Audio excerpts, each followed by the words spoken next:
James reached out to me one day and we met up for a beer in the Town and County Club in Banff, and he was like, how do you feel about setting up a company called Motive? I was going to start my own company. I'd just turned 30 at the time and I thought, yeah, it's now or never.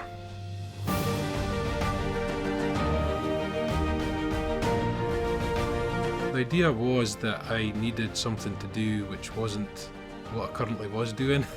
So I spent 15 years of my life working for an engineering firm. And we started talking about it and we thought about all the things, the business we used to work for when we were apprentices, and all the things we didn't like about the business and all the things we thought we could do better.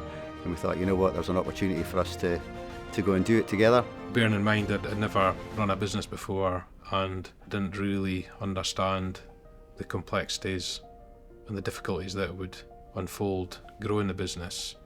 I do remember very early on in the first 3 or 4 years I told some people about my ambition and how quickly I wanted to get there, and they mostly laughed at me.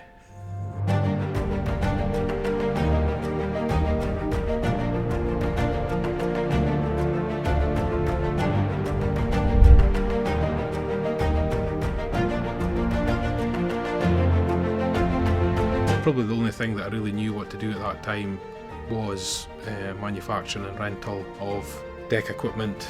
Machinery was what I knew, so I just thought, well, there's a space in the market for that. We started building 20-ton narrow drum winches, I think was our first ones. Probably even to this day, you know, that was our bread and butter product, along with 54 kilowatt electric HPUs, or we did 64 kilowatt diesel ones as well. So that was our first products that we built. That sort of evolves, you know. I talked about 20-ton winches, then we had a 35, then a 55, then an 80, then, you know, our latest one is called the Beast from the Northeast. It's a 320-ton line pull winch, and it weighs about 80 tons. You know, it's a mammoth of a thing, and you think, wow. When I first started, maybe the strategy wasn't really embedded within the organisation. We were just fulfilling customer orders. But as the company developed and we picked up a better track record, we really, you know, made our name within the market.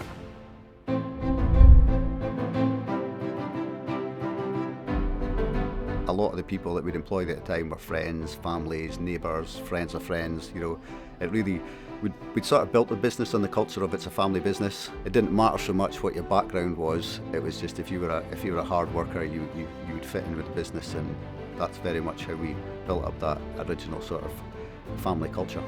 We do have a lot of young people either leaving school, college or university joining the business, as you know, through apprenticeship or other training schemes. When we do create a new position within a business, we always try and recruit from within. It's the first stage of the recruitment process. We're quite strict with that. I started as a trainee finance assistant, so over the last 7 years I've moved from trainee finance assistant to finance assistant. Then I was a management accountant for one of our UK divisions, and then just in the last year and a half, now the regional lead accountant for Norway and America as well. My career throughout Motive, I've had a lot of different roles. I started off as fabricator, progressed to lead fabricator, and then I moved into office, project coordinator, project manager, rental division manager, head of projects UK and Europe, head of business improvement and assurance. I've spent more than 1/3 of my life at Motive. Like, that's a pretty big part of my life. Motive do really try and help progress, especially young people, through the promotions, through different roles, developing their current roles. And then there's also a lot of support for if you want to take it further with additional training, qualifications. For example, I've been going through my chartered accountancy qualification for the last few years. So that's supported by Motive, both financially and through days off for study leave, exam leave, all of that. So yeah, been a big help. Motive have really invested in the development of their people, including myself. You know, I first started working for Motive as HSEQ. I quickly picked up the HR function, quickly picked up a leadership function, and now I'm a member of the executive team. And that's all through the investment of Motive Offshore. My connection with Motive is so deep that even my kids have got the connection. I think if you were to cut us all in half, we'd all be the Motive blue colour. We've developed these people values. So regardless of your professional qualifications, you know, there's lots of people out there that are like can do amazing things, are really smart, highly qualified, but to fit in with Motive and to be part of our team and our culture, you need to sort of fit in with our people values. I would like to think, if you know, in the future, if I ever retire or whatever the next step is for me, then the business continues to grow and flourish, but still has those people values and still employing the right people with the right fit that can all gel together and communicate and work well together. Myself and James, we never run a business before, but we've been at it for sort of 4 or 5 years now, and everything going good. We're up to probably doing something like 5 million turnover. We'd probably just over 100 people in the business. Everything was going great. Essentially, we're putting fires out all the time. We're working really hard to deliver projects, and like I said, we were spending money, we're reinvesting it into the fleet, but we weren't focusing far enough ahead into the future. And obviously, the oil and gas sort of downturn kind of hit us, so we're still spending money, we're still building equipment, but then the work wasn't coming in. Then all of a sudden we were like, oh, we've got all these people employed and we haven't built up a cash reserve, if you like, to weather any sort of storm. So we actually had to sort of completely restructure the business. We had to sell off quite a lot of our assets. We had to remortgage our homes, and regrettably we had to make quite a lot of people redundant at the time just to get through it. And probably the hardest bit there was, because we were new into business, it was friends and family, a lot of the people we'd employed. So that was really a really difficult time for us to obviously let some of them go. The downturn hit us quite hard, and the business was effectively over trading, technically insolvent, and after a short period of investigation by KPMG, who were brought in by Scottish Enterprise to support us through a difficult time, their conclusion was to effectively sell the business, shut down the business, and cease trading. Accountants and advisors telling us, look guys, just call in administrators, you're done. I then decided that wasn't what we were going to do, and we would trade out the business, trade out of the difficulty we were in, which we did over a period of probably 12 months before we were back in probably a safe position. The main lesson that we learned coming out the other side was that we need to have a resilient business. We decided that we need to grow geographically, we need to grow our product and service offering. We had some opportunities that come up in the Middle East, so we sent a few hundred tons of equipment out there. We set the business up in Dubai, in the safe zone in Sharjah, and it's gone from strength to strength.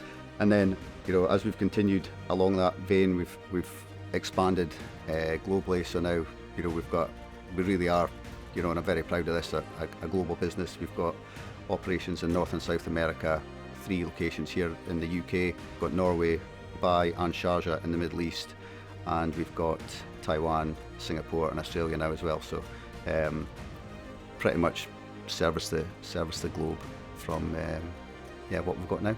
When I joined Motive, there was one base, and now we've got 12 across the world. So we've really grown to become a worldwide company. We weren't a very professional company then. If we were more professional, we would have seen, or we'd have been able to predict that downturn was coming to affect us. So as part of our resilience, we've taken a lot more professionalism into the business. We're a lot more forward-looking. We study the markets, we study trends. So not only do we look for hard-working people now, we look for lots of professional people that have got experience from other companies, other industries, who have seen and done things like this before. We've done 4 acquisitions since 2019. The 2 big ones for us have been Flowline in 2020 and Aquatic in 2024. So they've really changed us from being a winch rental business to a full backed out provider, including FlexLay. As an integration, as we integrate the business together, it's working really well. We've found some common grounds. Aquatic were a FlexLay business with many years' experience, and bringing the team and equipment over to Motive allowed us to expand our offering as well within the organisation. So the combined offering we have now across tensioners, reel drive systems, horizontal lay systems, winches, spoolers, anything you can think of for your back deck, we're here to support.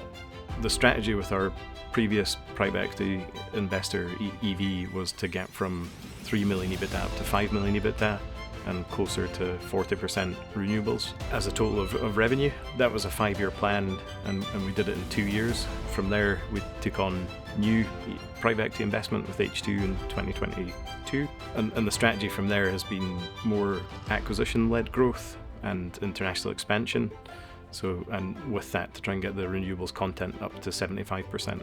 We're making pretty good progress. We've gone from 5 million EBITDA when they invested to 14 today in just under 2 years' time. The business has now got so much momentum. It's got such a strong executive team, leadership team, management team. There's so many good people in the business. I think the thing that we have done well is the ability to adapt, our agility, but mainly to learn and to listen and to understand what the needs of the people are, what the needs of the business are in all of these different locations. The teamwork, everybody helping each other out, working together, overcoming whatever the issues might be. And it kind of goes across departments as well. We work quite a lot with sales, operations, HR, everyone. So yeah, across the departments, the trust, the communication, all of that. The most important thing to the business is the people. Without the people, you don't have a business. A lot of people have asked me or said to me, you must be really proud of what you've created, what the team's created. And it's a combination of a lot of people's blood, sweat and tears that makes up what Motive is today. And there's been a lot of milestones throughout the years, whether that be winning an award, hitting a certain employee milestone, seeing an apprentice finish their apprenticeship and go on to be a fully qualified person, seeing people go on and do great things within the business and externally as well. The business will continue growing, we'll continue bolting on more products and services, we'll continue to gain more market share. My hopes for the business is that the positive culture that's been created will be sustainable and the business will continue flourishing and providing opportunities for people to develop within the business long into the future.